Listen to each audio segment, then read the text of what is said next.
Hello, कौन है live में? कमेंट कीजिए। Hello hello hello.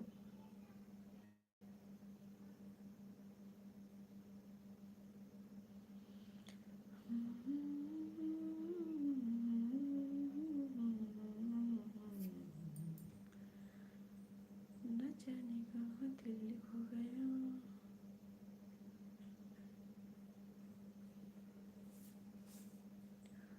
हालत क्या है, कैसे तुझे बताऊं मैं।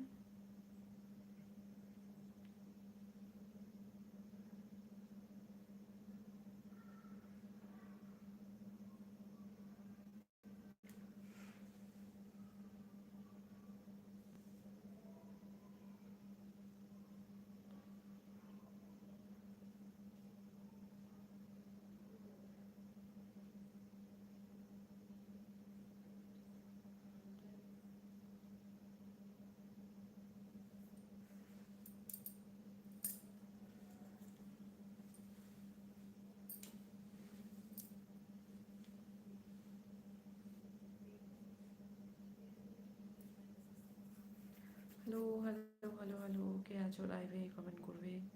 हेलो बंधुरा, हेलो हेलो। कौन कौन है लाइव में? कमेंट कीजिए।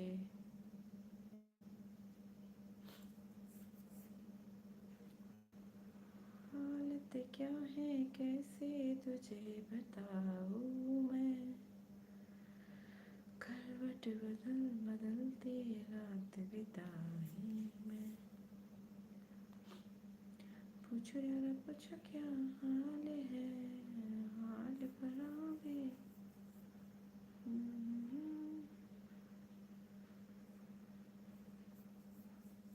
বৃষ্টি আসছে নাকি আজকে আবার?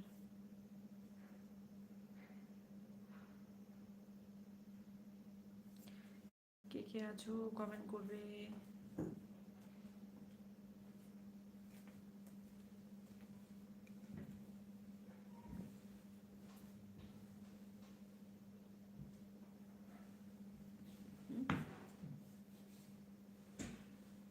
না, আমি চলে যাই লাইভ থেকে।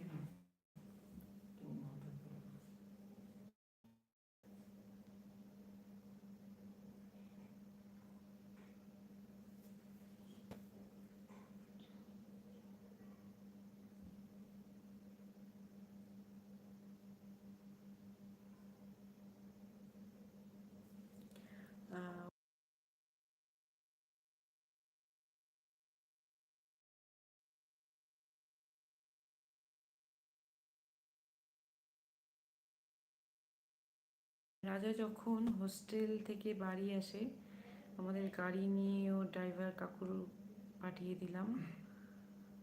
যখন নিয়ে আসে একটা খারাপ হয়ে গেছিলো, আমি নিজে চিনতে পারিনি। ও 78 কেজি ছিল। বাড়ি এসে দেখছি 70 কেজি হয়ে গেছে। বাপরে, 8 কেজি কমে গেছিলো।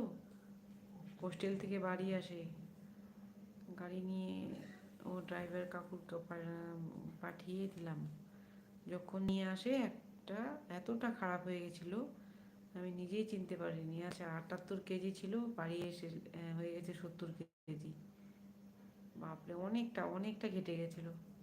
ওই তো সেটাই আমি বলছি যে হোস্টেলে থাকা, তো হোস্টেলে তো খাওয়া দাওয়া ঘুম কিছুই তেমনভাবে হয় না। তারপর মনোমানসিকতাও ভালো থাকে না, একটা চিন্তা থাকে। বাড়ির মতো শান্তি তো আর কোথাও পাওয়া যায় না। না, বাড়িতে যা যে কোনো মানুষ একটা শান্তিতে থাকে, সেই শান্তি তো আর হোস্টেলে পাওয়া যায় না। কত লোকের মধ্যে থাকতে হয়। ও বলছিল ওর খাওয়া দাওয়া একদম ভালো হয় না। কীরকম মানে, ওর খাওয়া দাওয়াটা তো একদমই খুবই খারাপ হয়। বলছি কী করবে, হোস্টেলে থেকে যদি পড়াশোনা করতে হয় তবে তো ওটা মানিয়ে নিতেই হবে, কিছু করার নেই। যখন ভালো না লাগবে বাড়ি গিয়ে ভালো মন্দ খেয়ে এসো, আর কি করা যাবে। তো এরকম হয় হোস্টেলে থাকা, তো খাওয়া দাওয়ার টাইম নেই, ভালো খাবার নেই, ওরকম হয়।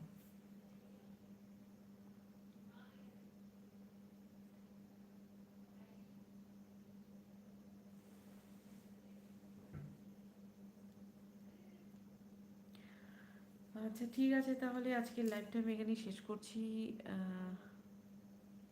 কালকে আসবো আবার 2টো সময়, দুপুর 2টোর সময়, ঠিক আছে? ততক্ষণের জন্য টাটা, বাই বাই, সবাই ভালো থাকবে খুব।